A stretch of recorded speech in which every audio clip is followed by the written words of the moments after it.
तो फाइनली आज अपना ब्लॉगर कंप्लीट करने की तरफ चलते हैं, जो कि काफ़ी टाइम से पेंडिंग था। सारे काम स्टेप बाय स्टेप करेंगे, पहले की तरह काम को बहुत ज़्यादा डिले नहीं करेंगे। अब मैं 3 चीज़ें बताऊंगी। एक तो ये कि फ्रीलांसिंग के लिए एमएस वर्ड पे आर्टिकल किस तरह से लिखा जाता है और एमएस वर्ड पे ही क्यों लिखा जाता है, किसी दूसरे प्लेटफॉर्म पे क्यों नहीं लिख सकते। लिख सकते हैं किसी और फॉरम पे, लेकिन लिखना क्यों नहीं चाहिए ये बता दूँगी। इसके अलावा मैं एंड पे ये बताऊँगी कि आज से आपने आर्टिकल लिखना स्टार्ट कर देना है तो आपको अपनी इंग्लिश को किस तरह से बेहतर करना है। Either you should start working on writing और स्पीकिंग इनिशियली। पहले आज की वीडियो में मैं ये बताऊंगी कि आपको सिंपल आर्टिकल कैसे लिखना चाहिए। नेक्स्ट वीडियो जो कि मैं बहुत जल्द अपलोड कर दूंगी उसमें ये बताऊंगी कि अमेज़न से रिलेटेड आर्टिकल किस तरह से लिखना होता है। अस्सलाम वालेकुम। In case you don't know me, then it doesn't matter. What matters is either you are getting something from my channel or not. By the way, I'm Shabano. I started freelancing a year and a half ago and I started working on my YouTube channel almost 2 months ago. Article को MS word पे क्यों लिखना चाहिए और किसी दूसरे forum पे क्यों नहीं लिखना चाहिए। फॉर एग्जांपल ब्लॉगर की बात कर लेते हैं। इसमें 2 इश्यूज आते हैं। नंबर 1, एक तो आपने आर्टिकल लिखने के बाद क्लाइंट को सेंड करना है तो वहाँ पे शेयर करने में मसला होता है, जबकि एमएस वर्ड पे आप आसानी से फाइल बना के उसके साथ शेयर कर सकते हो। सेकेंडली, आपके आर्टिकल में राइटिंग में और पिक्चर्स को सेट करने में मसला आता है। राइटिंग में ये कि आपने एक लाइन लिखी तो ठीक है, दूसरी लाइन उससे पीछे रहेगी, तीसरी लाइन उससे भी आगे चलेगी। अब जब पिक्चर्स की बात आती है तो आप उसको सेंटर में रखना चाह रहे हो, या वो राइट पे चले जाएगी या लेफ्ट पे चली जाएगी। 1 घंटा लगेगा, वो सेंटर में आ जाएगी। आप फिर से उसको अगर वेबसाइट पे अपलोड करोगे तो फिर से टेढ़ी हो जाएगी और इस तरह आप फिर छापे में पड़े रहोगे। तो बेहतर है, मैंने तो स्टार्टिंग में ब्लॉगर पे ही बनाया था, इसलिए आपको मैं मशवरा दे रही हूँ कि आपने एमएस वर्ड पे बनाना है और फिर ब्लॉगर पे उसको पोस्ट कर लीजिएगा आपने सैम्पल आर्टिकल के लिए। अब इंग्लिश की बात कर लेते हैं। अच्छा, आप अगर फेसबुक पे फ्रीलांसिंग कर रहे हो या फाइवर पे, आपकी जो इंग्लिश राइटिंग है वो इंग्लिश स्पीकिंग से बेहतर होनी चाहिए, क्योंकि जो आपका क्लाइंट है उसको तो लिखे हुए से फ़र्क पड़ता है ना, उसको ये फ़र्क नहीं पड़ता कि आप साउथ एशियन हो, आप नेटिव इंग्लिश स्पीकर हो, ठीक है। उसको फ़र्क इस चीज़ से पड़ता है कि आपने आर्टिकल किस तरह से लिखा होता है। अच्छा, एक कंपैरिजन कर लेते हैं। एक बंदा है who is related to the official academic language और maybe to the English literature in South Asia, और दूसरा बंदा है जो कि नेटिव इंग्लिश स्पीकर है। अब इन दोनों में से इंग्लिश किसकी बेहतर है? वो बंदा जो कि एकेडमिक रूल्स जानता है, वो बंदा नहीं जो कि अमेरिका में बैठा हुआ है और उसकी इंग्लिश बहुत अच्छी है। आपको अपने एकेडमिक रूल्स पे फोकस करना चाहिए और आप आर्टिकल उससे बेहतर लिख सकते हो। आर्टिकल बेहतर लिखने के लिए आपकी जो इंग्लिश है, इंग्लिश का स्ट्रक्चर, इंग्लिश का सेंटेंस, वोकैबुलरी, वो किताबों से ज़्यादा या किसी भी नेटफ्लिक्स जैसी चीज़ों से ज़्यादा आप वो इन्हांस होती है न्यूज़पेपर से। तो न्यूज़पेपर को थोड़ा सा टाइम देते रहोगे, कुछ दिनों के बाद काफ़ी बेहतर हो जाएगी। इसके अलावा कुछ ना मिसअंडरस्टैंडिंग्स होती हैं, जिस तरह के लोगों को लगता है कि अच्छा अगर इंटरनेशनल क्लाइंट से बात करनी है, ओ गोरे से बात करनी है, ओ वो भी फिर इंग्लिश में बात करनी है, हमें तो मुंह के एंगल्स भी चेंज करने पड़ेंगे क्योंकि हमें अपना एक्सेंट चेंज करना है। Literally you don't have to, because they don't expect you to speak like them, as they know that you are not native English speaker, rather than they like if you be yourself. ठीक है। अब आज जब हम article लिखेंगे तो उसके अंदर मसला है कि आपको उसके अंदर कितनी भारी भरकम अंग्रेज़ी इस्तेमाल करनी है। आर्टिकल जनरली जो लिखा जाता है वैसे होता है कि ना बहुत लो स्टैंडर्ड इंग्लिश हो और ना इतनी मुश्किल इंग्लिश हो कि अगले बंदे को समझ नहीं आए। लेकिन समटाइम्स जो आज हमने सिंपल आर्टिकल लिखना होता है, सिंपल आर्टिकल के अंदर इंग्लिश बेहतर होनी चाहिए। अमेज़न के अंदर इंग्लिश थोड़ी सी सस्ती भी इस्तेमाल कर लो, मसला नहीं होता। अब सिंपल आर्टिकल में क्यों लिखी जाती है? क्योंकि अक्सर वो एकेडमिक से रिलेटेड होती है। लोग उसमें अपने जो गूगल पे सर्च कर रहे होते हैं कोई भी पढ़ाई से रिलेटेड चीज़ें, तो वो लोग उस इंग्लिश को समझ भी सकते हैं। अब अमेज़न से रिलेटेड हम ये कंडीशन तो नहीं लगा सकते कि अमेज़न से वो बंदा चीज़ खरीद सकता है जिसकी इंग्लिश बहुत ही अच्छी हो, और बंदा जब वो चीज़ खरीदने जाए तो वहाँ पर जो उस आर्टिकल में उस चीज़ से रिलेटेड बातें लिखी उस बंदे को समझ नहीं आएंगी तो वो तो खरीदेगा नहीं। हमने तो लोगों को फैसिलिटेट करना है कि वो आर्टिकल पढ़े, उनको चीज़ समझ आए, वो चीज़ खरीद लें। इसलिए अमेज़न पे लिखा हुआ आर्टिकल सादा लफ्ज़ों में लिखा जाता है और दूसरे आर्टिकल में आप थोड़ी सी मुश्किल चीज़ें में लिख सकते हो। मिसाल के तौर पे आपके साथ एक चीज़ शेयर करती हूँ। मुझे एक क्लाइंट ने कहा था कि मैं जब हम ऑर्डर लेते हैं तो उनसे पूछ लेते हैं अगर उनकी कोई रिक्वायरमेंट है, वो अंदर कोई चीज़ चाहते हैं, तो उन्होंने कहा था कि आपने ऐसा आर्टिकल लिखना है ना तो आपको समझ आए और ना मुझे समझ आए। मैंने कहा इसका क्या मतलब है? तो उन्होंने कहा था कि आपने वोकैबुलरी इतनी मुश्किल इस्तेमाल करनी है। तो फिर अब ये है कि जहाँ तक मुझे वोकैबुलरी आती है मैं कोशिश करके उसको सेट कर ली। जहाँ पे मुझे लगता है कि अब मुझे इस लफ्ज़ का मतलब नहीं आता, उसका सिनोनिम नहीं आता, गूगल पे जाओ और सर्च कर लो। और लिटरली मैंने वहाँ उस आर्टिकल को लिखते वक्त एंड और आल्सो का सिनोनिम भी सर्च करके उसके अंदर लिखा था। और लिखने के बाद जब मैंने आर्टिकल कंप्लीट कर लिया तो मुझे वाकई समझ नहीं आ रहा था कि ये अच्छा बात क्या हो रही है। वो जो मैंने मीनिंग सर्च किए थे मुझे थोड़ी देर बाद खुद ही उनका मतलब भी भूल गया हुआ था। अच्छा, अभी 2-3 मिनट के अंदर मैं ये बताऊंगी कि एमएस वर्ड को इस्तेमाल किस तरह से करते हैं। अगर आपको पहले से ही पता है तो आप वीडियो 3 मिनट के लिए स्किप करके आगे जा सकते हैं।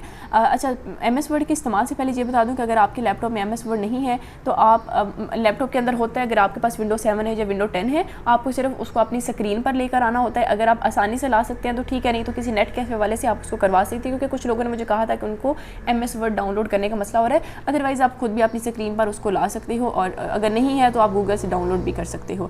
इसके बाद हम इसके इस्तेमाल की तरफ जाएँ तो मैं आपको सारी चीज़ें हैं जो कि मैं नहीं बताऊँगी, आपको वो चीज़ें बताऊँगी जो कि अभी तक आपको इस्तेमाल के लिए ज़रूरी है, और बाकी चीज़ें जब आप आहिस्ता आहिस्ता इस्तेमाल करते रहेंगे आपको खुद ही पता चल जाएगा। सबसे पहले चलते हैं कि इंसर्ट की तरफ। यहाँ पे लिखा हुआ है इंसर्ट में जब आपको कोई तस्वीर ऐड करनी है, कोई सिंबल ऐड करना है तो इंसर्ट से होगा। ये लेआउट, डिज़ाइन, इन सारी चीज़ों को बहुत कम इस्तेमाल होता है। आगे चलते हैं कैलिब्री, इसका साइज़ पे फ़ॉन्ट साइज़ पे आपने फ़ॉन्ट साइज़ अपना 11 रखना है जो कि स्टैंडर्ड है। आपको क्लाइंट जो है अगर बता नहीं रहा तो इसका मतलब है अंडरस्टूड है, आपने 11 रखना है, लेकिन अगर आपको क्लियर कर देता है तो वो आपको 12-13 तक लेकर जाएगा, इससे ज़्यादा वो नहीं देगा। अब लोग क्या करते हैं, अगर उनको हेडिंग देनी है ना तो वह हेडिंग यहाँ से देने की बजाय, यहाँ से हेडिंग 1 है, हेडिंग 2 है, वो पता क्या करेंगे, यहाँ आएंगे और यहाँ से आकर उसका साइज़ इंक्रीज़ या डिक्रीज़ कर देंगे हेडिंग को बनाने के लिए, जिसकी वजह से बहुत मसला हो जाता है वेबसाइट पे अपलोड करते वक्त। तो आपने इसको कैलिब्री 11 पे ही रखना है। आगे बोल्ड करते वक्त यहाँ से बोल्ड कर लेना है। ये सारी चीज़ें इस्तेमाल में नहीं आती यहाँ पे, इसका मैं इस्तेमाल आपको बाद में बताती हूँ। अगर आपको कुछ लिखते वक्त बुलेट्स लगाने हैं तो वो यहाँ से लगेंगे, नंबरिंग देनी है तो यहाँ से देनी है। आपको अपने टेक्स्ट को लिखने के बाद लेफ़्ट पे करना है तो इस एरो से कर लें, राइट पे करना है तो इस एरो से कर लें।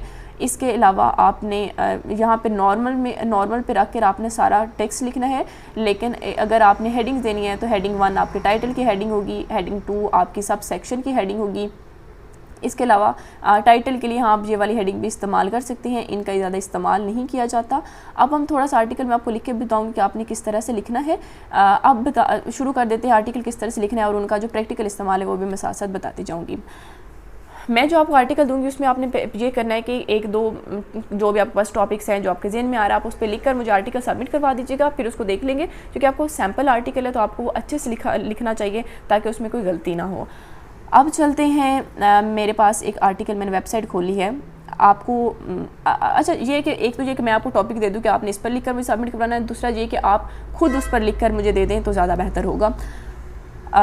फॉर एग्ज़ाम्पल एक है कि हाउ टू बिकम बिलियनर, ठीक है। अब इसमें कुछ ये पॉइंट्स आए हुए हैं तो आपने इन पॉइंट्स को देख लिया, आपको आइडिया मिल गया। कुछ आइडियाज़ हो सकते हैं जो आपके ज़हन में रैंडमली पहले से मौजूद हैं, लेकिन आप अगर आप श्योर नहीं हो कि आपके पास इतना नॉलेज है या आपको जो आता है वो बिल्कुल ठीक है, तो आप इस पर क्या करनी होती है, कंपैटिटिव रिसर्च करनी होती है। आगे हमारे पास आर्टिकल आ जाते हैं। पहले आपने ये भी पढ़ लिया, आगे हम इसको ओपन कर लेते हैं। एक तो ये है कि आप सिर्फ एक आर्टिकल ओपन करके उसको पढ़ के उससे आइडिया लेकर लिखना शुरू कर दो। दूसरा ये है कि आप डिफरेंट आर्टिकल्स लो और उनको देखकर लिखना शुरू कर दो, ज़्यादा आसान होगा। अब हमने देख लिया, आप इसमें सारे पॉइंट्स को पढ़ लो। एक तो आपने ये आर्टिकल ओपन कर लिया। अगर आप अपने आर्टिकल को ज़्यादा अच्छे से लिखना चाहते हो तो बेहतर है एक से ज़्यादा आर्टिकल्स को ओपन कर लो। How to become billionaire 15 steps, इसमें से कुछ स्टेप्स ले सकते हो, कोशिश कर लो। अगर यहाँ से आपको वहाँ से करैक्टरिस्टिक्स मिल रही हैं वहाँ से कुछ ले लो। अगर यहाँ 15 स्टेप्स मिल रहे हैं तो इनको उनके साथ मिंगल कर लो। आगे कुछ ये चीज़ें होती हैं कि अगर आप यहाँ से आर्टिकल कॉपी पेस्ट करोगे तो बहुत मसला हो जाएगा, प्लेजरिज्म का बहुत ज़्यादा इशू आ जाएगा और आपका करियर तो ख़राब होगा ही होगा, इमेज भी बहुत ख़राब होगा एज ए फ्रीलांसर।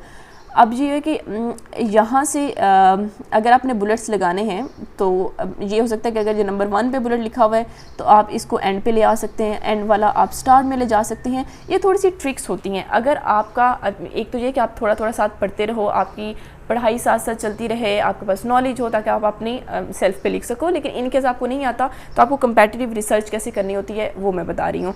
और अगर आपको ये लगता है कि आप आर्टिकल लिख लोगे और आप कोई किताब कोई न्यूज़पेपर नहीं पढ़ोगे तो ये भूल जाओ कि फिर आप आर्टिकल्स बहुत देर तक बहुत अच्छे से लिख सकते हो या आप बहुत ज़्यादा अर्निंग कर सकते हो। और अभी जो मैं काम बता रही हूँ इसको साथ साथ करना शुरू कर देना, फिर आप एंड पे कहोगे कि भाई अर्निंग नहीं आ रही। अगर आप मेहनत कम करोगे तो अर्निंग तो ज़्यादा नहीं आएगी। अगर कम मेहनत से ज़्यादा लोग अमीर बनते होते तो आज आप जेफ बेजोस होते। जेफ बेजोस कौन है? जेफ बेजोस आज वो है जो पहले बिल गेट्स हुआ करता था। अच्छा, तो अब आपने क्या करना है, अगर हमने फॉर एग्ज़ाम्पल जहाँ से ये ले लिया, अब मैं आपको वो ट्रिक्स का बता रही हूँ कि आपने वो कैसे अप्लाई करना है। फॉर एग्ज़ाम्पल अभी मैं ऐसे रैंडमली कर रही हूँ, ये नहीं कि आपने पहला पैराग्राफ ऐसे उठा के क्लिक कर देना है। अगर आपने यहाँ से ले लिया, इसको करो कॉपी और MS वर्ड पे आके इसको करो पेस्ट, ठीक है। पेस्ट करने के बाद अब ये है कि अब इसको आप चेंज कर सकते हो। आपने एक पैराग्राफ यहाँ लिखा, दूसरा यहाँ नीचे आकर लिख लो। इसको आप बाद में ऊपर शफल कर सकते हो। मेरे ख्याल से मेरी बातें समझ आ रही हैं। अब ये है कि आपने इसको अपने लफ्ज़ों में रिफ्रेस कर लो, चेंज कर लो, कुछ लाइन अंदर से काट दो।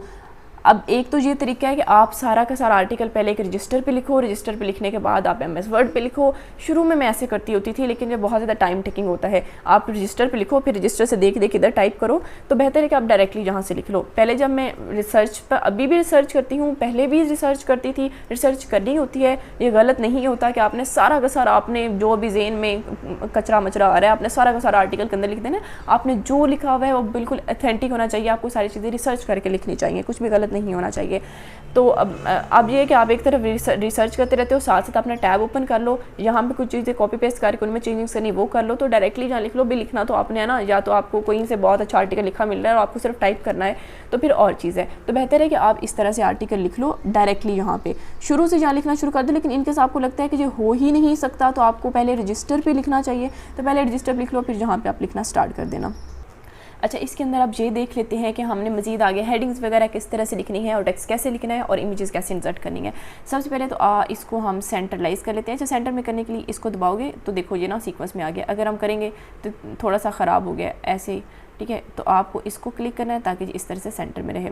अगर आपको हेडिंग्स देनी है तो फॉर एग्जांपल हम कुछ भी कह सकते हैं, हम जेफ बेजोस लिख लेते हैं। अगर हमारी ये एक हेडिंग है जो कि हमारी सब हेडिंग है, ठीक है। अब इसको अच्छा, अब गलती हो तो वो हमें लैपटॉप खुद ही बता देता है MS वर्ड के अंदर कि आपने जो गलत लिखा है, मुझे लगता है 20 का बड़ा लिखना चाहिए, इसलिए गलत आया था। और आप देखें वो गलती ठीक हो गई।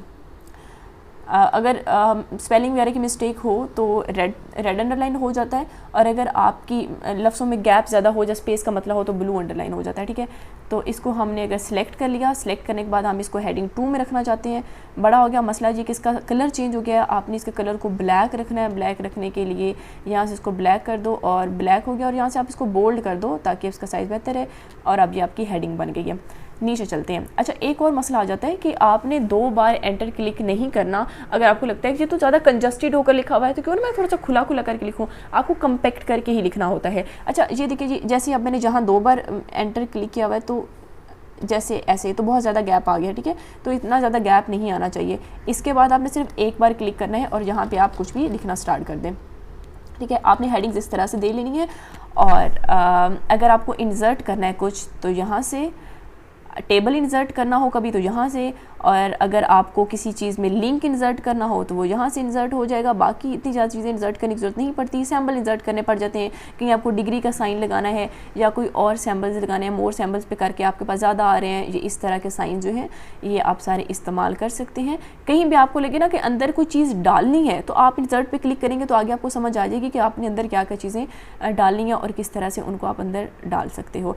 लिंक इंसर्ट करना हो, अगर किसी लफ्ज़ में लिंक इंसर्ट करना है, तो वो ये तरीका है कि यहाँ से हमने एक लफ्ज़ कॉलेज में इंसर्ट करना है। हम यहाँ पे जाएंगे। अब यहाँ पे ऑटोमेटिकली ये ना एक लफ्ज़ कॉलेज यहाँ लिखा गया है, तो यहाँ पे जो लिंक है वो हम इंसर्ट कर देंगे। अगर हमने कहीं से भी वो लिंक लिया, कॉपी पेस्ट करके यहाँ लिखेंगे और ओके कर देंगे, और इसके बाद ये इंसर्ट हो जाएगा। अब हम चलते हैं कि तस्वीर की तरफ। अगर हमें तो कोई तस्वीर अंदर ऐड करनी है तो वो हम कैसे कर सकते हैं। अच्छा, अब मैं यहाँ से कोई भी तस्वीर ले लेती हूँ। मेरे अंदर कोई तस्वीर पहले से पड़ी तो नहीं है, लेकिन मैं कोई भी तस्वीर देख लेती हूँ।